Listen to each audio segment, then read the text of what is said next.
बता ए आईना, मुझसे ना तो कुछ छुपा, बता इस दुनिया में खूबसूरत कौन है? कौन है खूबसूरत? तू और कौन? कहते हुए आईना जोर जोर से हंसने लगता है। अब तो भी इस दुनिया वालों की तरह मेरी हंसी उड़ा रहा है। कहते हुए वो लड़की गुस्से में एक बदसूरत चाह में बदल जाती है। कोई हो ना हो खूबसूरत, मैं हूँ सबसे खूबसूरत। अब जो आईना मेरी हंसी उड़ा रहा था, अब यही है मेरा घर। खूबसूरती के लिए सीरत को जो करेगा नजरअंदाज, वो होगा खत्म, हमेशा के लिए खत्म। कहते हुए वो साया धुआं बनकर उस आईने में समा जाता है। माँ, ये सब क्या है? तुमने मेरी शादी तय कर दी और मुझे बताना जरूरी भी नहीं समझा। हर चीज तुझसे पूछ के तय नहीं करूंगी। तुम्हारे पिताजी के दोस्त की बेटी है। बचपन में ही उन्होंने अपनी दोस्ती को मजबूत करने के लिए तुम्हारी शादी तय कर दी थी। अब जब सही समय आ गया है, इसीलिए उन लोगों को एक दो रस्म के लिए बुला लिया है घर में। माँ, आपने सीधे रस्म के लिए बुला लिया, एक बार भी नहीं सोचा कि यदि मैं किसी से प्यार करता हूँगा तो? देखो, सब कुछ तय है। तुम कल मेहमानों के सामने कोई नाटक मत करना। माँ की बात सुनकर अनिमेष गुस्से से अपने कमरे में चला गया और फोन पर किसी से बात करने लगा। फोन पर बात करते करते उसके चेहरे पर चमक आ गई। अगले दिन सब मेहमान उनके घर आ चुके थे, मगर लड़की घूंघट किए बैठी थी।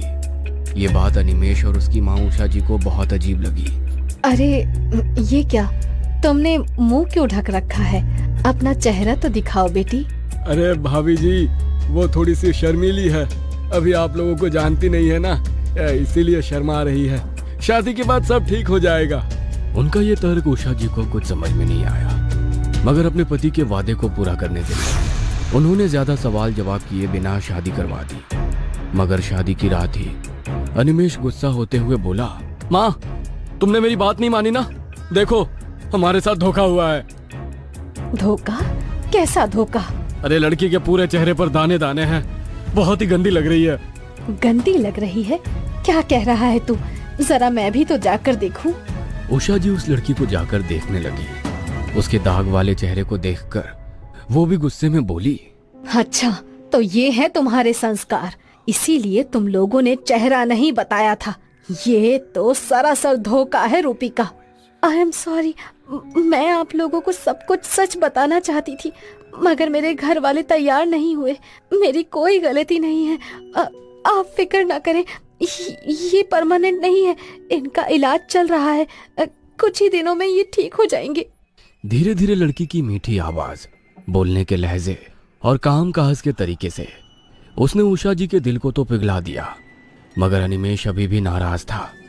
उसकी ऑफिस की छुट्टी वाले दिन उषा जी बोली, बेटा, जो कुछ भी हुआ उसे भूल जा। अब वो तेरी पत्नी है, इस घर की बहू। उसके साथ अच्छे से रहा कर। चेहरे की सुंदरता का क्या है, आज है कल नहीं, मगर वो लड़की मन से सुंदर है बेटा। प्लीज माँ, मुझसे कोई बहस मत करो, मुझे कहीं नहीं जाना। तभी उसके फोन पर किसी का फोन आया तो बात करते हुए अनिमेष मुस्कुराने लगा। ठीक है माँ, मैं उसे अपने साथ ले जाता हूँ। अनिमेष रूपिका को पहली बार बाहर लेकर जा रहा था, इसलिए वो बहुत एक्साइटेड थी। वो अच्छे से तैयार होकर अनिमेष के साथ घूमने निकल गई। अनिमेष उसे पहाड़ों पर घुमाने के लिए ले गया।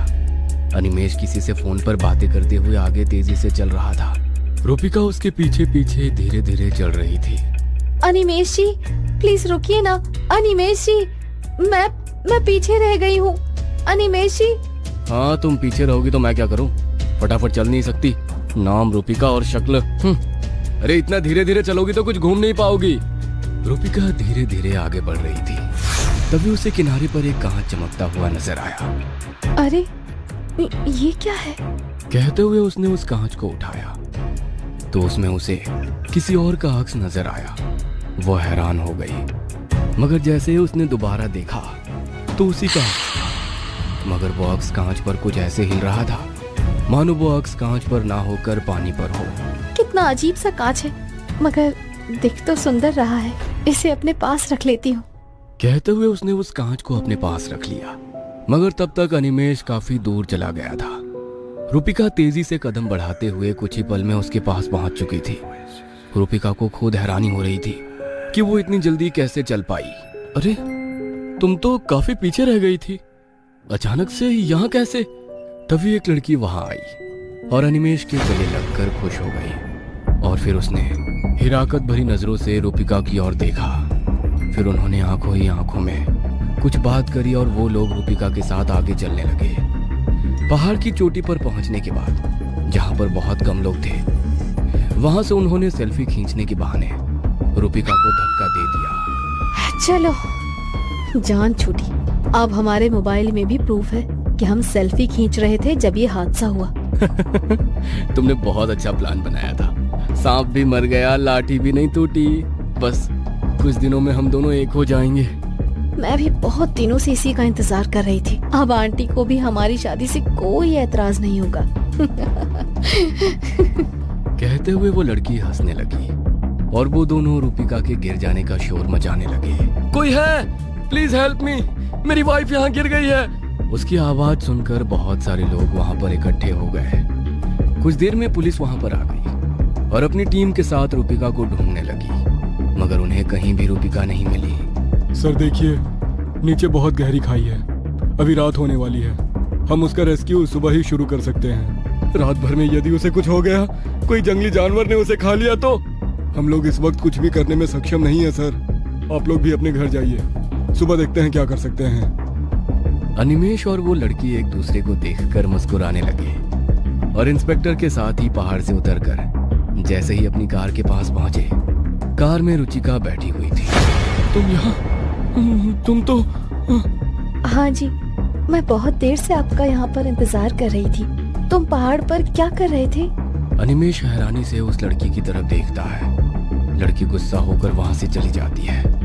अनिमेश रूपिका की साइड वाली सीट पर बैठकर ड्राइव करने लगता है। तो बैक व्यू मिरर में रूपिका का चेहरा बहुत ही भयानक नजर आता है। वो डर कर अगले ही पल जैसे ही रूपिका को देखता है तो वो पहले की तरह ही नॉर्मल थी।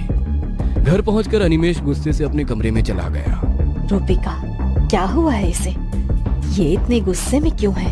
रूपिका रहस्यमयी तरीके से मुस्कुराते हुए अनिमेश के पीछे पीछे अपने कमरे में चली गई। देर रात पलंग तेजी से हिलने लगा। रूपिका, ये क्या कर रही हो? कहते हुए वो जैसे ही पीछे पलटा, रूपिका वहां पर नहीं थी। वहां पर था तो वो कांच था जो रूपिका ने पहाड़ पर से उठाया था। ये कांच? ये यहाँ कहाँ से आया और ये इतना अजीब सा क्यों है? जैसे ही अनिमेश ने उस कांच को उठाया, एक बहुत ही भयानक सी आकृति उसमें नजर आ रही थी। बता, इस दुनिया में सबसे खूबसूरत कौन है? मैं? और कौन? और कौन? मैं।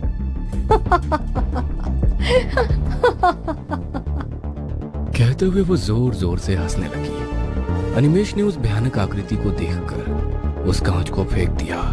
जैसे ही उसने कांच को फेंका, उसमें से धुआं निकलकर बाहर आया और उसने एक औरत का रूप ले लिया। इस दुनिया में सभी को चांद पसंद है, मगर कोई उस चांद के दाग को नहीं देखता। जब ईश्वर ने उस चांद में भी दाग बनाए हैं तो इंसान की क्या औकात है। मगर तुम्हारे जैसे लोग सुंदरता में इस तरह खो जाते हैं कि उन्हें होश ही नहीं रहता कि मन की सुंदरता भी कोई चीज होती है। अब तुम भी बहुत सुंदर हो जाओगे, बिल्कुल मेरी तरह। कहते हुए उस साई ने अनिमेश का हाथ पकड़ा तो उसके पूरे शरीर पर दाने दाने हो गए। उसमें से रक्त और मवाद बह रहा था। नहीं, ये नहीं हो सकता।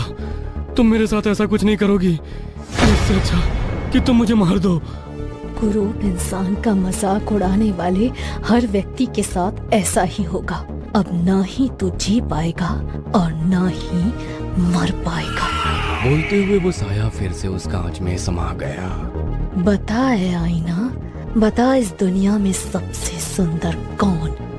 मैं। और कौन? मैं। और कौन? कहीं आप भी तो सुंदरता को चाहने वालों में से तो नहीं है? वैसे तो ज्यादातर लोगों की तरह मेरा भी भूत प्रेत पर विश्वास नहीं था। ये सब मुझे इंसान के डर से बने हुए ख्याल या उनका वहम लगता। इसलिए मुझे कभी भी रात में अकेले सफर करने या सुनसान जगह पर जाने से डर नहीं लगता था, पर कभी कभी जिंदगी हमें कुछ ऐसे हालातों से रूबरू करवाती है कि सच्चाई और वहम इन दोनों का फासला ही खत्म हो जाता है। रात का समय, एक सुनसान सा रास्ता, हवा से बातें करती हुई मैं और मेरी बाइक। अमावस का अंधेरा था, ठंडी ठंडी हवाएं चल रही थी और रास्ते पर मुश्किल से कोई गाड़ी थी। मैं अपनी ही धुन में बाइक चलाते हुए आगे बढ़ रहा था। तभी मुझे एक बुजुर्ग आदमी रास्ते के एक तरफ चलते हुए दिखाई देता है। इतनी रात को ये बुजुर्ग आदमी इस सुनसान रास्ते पर आखिर क्या कर रहा है? ऐसा सोचकर मैंने बाइक उसके पास रोक दी और उन्हें आवाज लगाई। अरे दादाजी, इतनी रात गए, आप यहाँ क्या कर रहे हो? दादाजी मेरी आवाज सुनकर रुके और धीरे से मेरी तरफ मुड़े। 1 मिनट से ज्यादा वो मुझे घूरे ही जा रहे थे। मुझे थोड़ा अजीब लगा। दादाजी बूढ़े थे, पर अभी भी उनका कद और शरीर किसी पहलवान से कम नहीं था। बड़ी मूछें और चेहरे पर हल्की हल्की झुर्रियां, बदन पर ओढ़ी हुई एक शॉल और पैरों में पहनी हुई गांव की चप्पल। मैंने उनसे फिर पूछा, अरे आप इतनी रात गए इस सुनसान सड़क पर क्या कर रहे हो? दादाजी हल्का सा मुस्कुराए और बोले, बस अपनी मंजिल की तरफ जा रहा हूँ। ये सुनकर मैं थोड़ा हैरान हुआ। वैसे तो मैं कभी किसी अजनबी को लिफ्ट नहीं देता था, पर एक बुजुर्ग आदमी इतनी रात गए सुनसान सड़क पर चलते हुए आखिर जा कहाँ रहा था? ये सवाल मेरे जहन में था। मंजिल? कौन सी मंजिल? एक देहाती जैसे दिखने वाले बूढ़े की मंजिल क्या हो सकती है? एक गांव। मुझे थोड़ा अजीब लगा, क्योंकि आते वक्त ना तो मुझे कोई गांव दिखा था और ना ही कोई घर की रोशनी। मैंने उस रास्ते पर आगे तक नजर डाली, पर दूर दूर तक कोई गांव या घर नहीं दिख रहा था। पर यहाँ तो आसपास कोई गांव नजर नहीं आ रहा। दादाजी फिर मुस्कुराए और बोले, खुली आंखों को जो नहीं दिखता वो इस संसार में है ही नहीं, ऐसा मानना जरूरी तो नहीं। दादाजी की बातें मुझे समझने में थोड़ी अटपटी लग रही थी। मैं बात समझ गया हूँ, ऐसा प्रतीत करने के लिए अपना मैंने सिर हिलाया, पर मेरी शक्ल के भाव से दादाजी सब समझ गए। हम बूढ़े गांव वालों की बातें तुम जैसे शहर बाबू के पल्ले नहीं पड़ेगी। नहीं दादाजी, ऐसी कोई बात नहीं है, मैं तो बस आपकी मदद करने जा रहा था।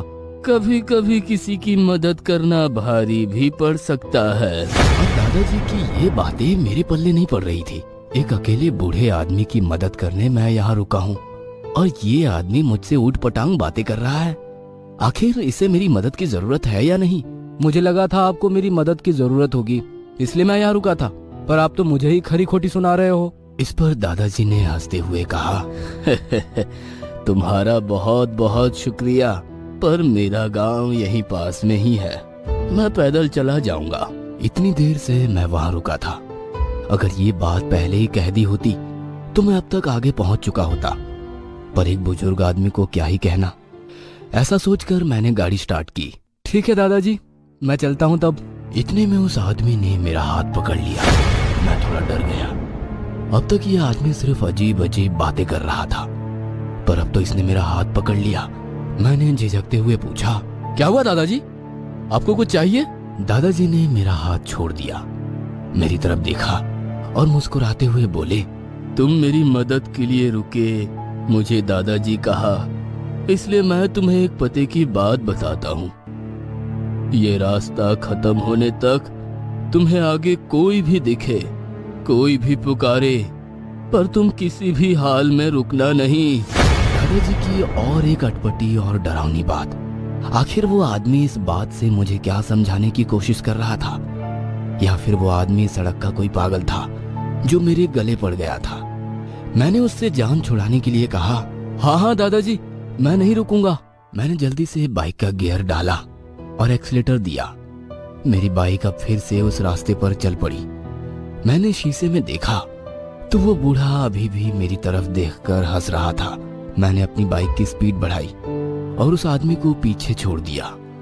हे भगवान, जान छूटी। लगता है कोई पागल ही होगा जो इतनी रात गए सुनसान सड़क पर चल रहा है और मदद के लिए पूछने पर ऐसी अटपटी बातें कर रहा था। मैं फिर से हवा से बातें करते हुए उस काली रात में अपने धुन में बाइक चलाने लगा। मेरे मन में प्रश्नों का जंजाल बन रहा था। क्या सच में वो आदमी पागल था?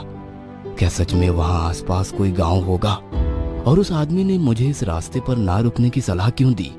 ये सब सवाल मेरे मन में बवाल खड़ा कर रहे थे कि अचानक मुझे आगे रास्ते पर एक गाड़ी दिखाई दी, जिसकी हेडलाइट की तेज रोशनी मेरी आंखों पर पड़ने लगी। लाइट इतनी तेज थी कि मुझे बाइक चलाने में दिक्कत होने लगी। मैंने अपनी बाइक रोकी और उस गाड़ी वाले पर चिल्लाने लगा, अरे कौन है? लाइट बंद करो, तुम्हारे इस तेज रोशनी से आने जाने वालों को दिक्कत हो रही है। पर ना उस गाड़ी की लाइट बंद हुई और ना ही किसी इंसान का कोई जवाब आया। अब मेरा खून खौलने लगा। एक तो उस बूढ़े आदमी ने मेरा वक्त जाया किया और ऊपर से ये गाड़ी वाला भी मुझे साइड नहीं दे रहा। मैंने अपनी बाइक खड़ी की और उस गाड़ी की तरफ चिल्लाते हुए बढ़ा, अरे बहरे हो क्या? सुनाई नहीं देता? लाइट बंद करने को बोल रहा हूँ। मैं गाड़ी के पास गया और अंदर देखा तो गाड़ी में कोई नहीं था। मुझे थोड़ा अजीब लगा, पर जैसे ही मैंने पीछे मुड़कर देखा तो मेरे होश उड़ गए। एक आदमी जिसका मुंह बुरी तरह कुचला गया था, एक हाथ आधा टूटा था जिससे खून बह रहा था, और पेट इतना फटा था कि अंदर की आंतें साफ साफ दिख रही थी। उस पर मेरे बदन से पसीना बह रहा था। डर के मारे मेरा मुंह खुला का खुला था और शरीर ठंडा पड़ गया था। वह मुझे देखकर हंसा। हंसने के लिए जब उसने अपना मुंह खोला तो उसकी जुबान नीचे गिर गई, जो कि जमीन पर गिरकर छटपटाने लगी। अचानक उसकी जुबान उछलकर मेरे पास आई। मैं डर गया और वहां से भागने लगा। उस सुनसान सड़क पर जहां रोशनी की कोई गुंजाइश नहीं थी, मैं पागलों की तरह दौड़ रहा था। बचाओ, कोई है, बचाओ! पर मेरी चीखें हवा में ही कहीं खो रही थी। उन्हें सुनने वाला वहां कोई नहीं था। भागते भागते मुझे एक टूटा हुआ मकान दिखा। मैं जल्दी से उस मकान की तरफ गया। मकान का दरवाजा खुला ही था, शायद वहां कोई रहता नहीं था। मैं उस मकान के अंदर चला गया और दरवाजा जोर से बंद कर दिया। मैं एक कोने में जाकर बैठ गया। मेरा पूरा शरीर कांप रहा था। इतनी ठंड में भी मेरा माथा पसीने से भरा था और मेरा दिल जोर जोर से धड़क रहा था। मेरे मन में अजीब अजीब ख्याल आ रहे थे। क्या वो कोई भूत था या कोई और? वह बूढ़ा आदमी इन सब के बारे में कैसे जानता था? कहीं ये वही बूढ़ा आदमी तो नहीं? ये सारे सवाल मेरे जहन में घूम रहे थे। तभी दरवाजे पर जोर जोर से दस्तक पड़ने लगती है। दस्तक के साथ साथ एक डरावनी आवाज भी रात के सन्नाटे को चीरते हुए मेरे कानों पर पड़ती है। मेरे दिल की धड़कनें तेज होने लगती है। मेरा शरीर कांपने लगता है। मेरा पूरा शरीर पसीने से भीग जाता है और मेरे मुंह से एक जोर की चीख निकलती है, नहीं!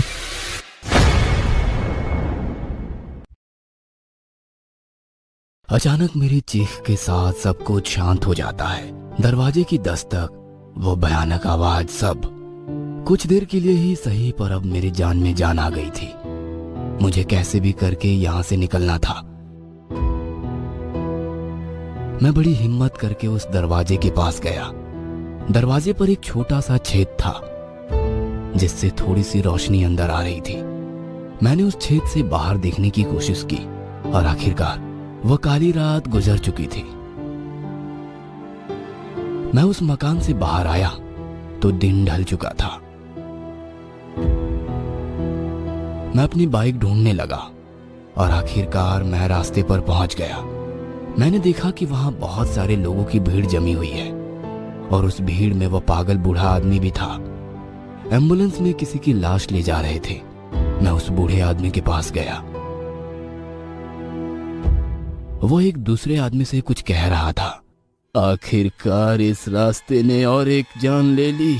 मैंने इसे मना भी किया था, पर नियति के सामने कोई क्या कर सकता है। एक हवा का झोंका आया और लाश के मुंह पर से कपड़ा हट गया और मैंने जो देखा वह दिल दहला देने वाला था। मुझे हमेशा से लगता था कि भूत प्रेत का वहम है, पर अब मैं खुद इस हाईवे पर अपना शिकार ढूंढता हूँ।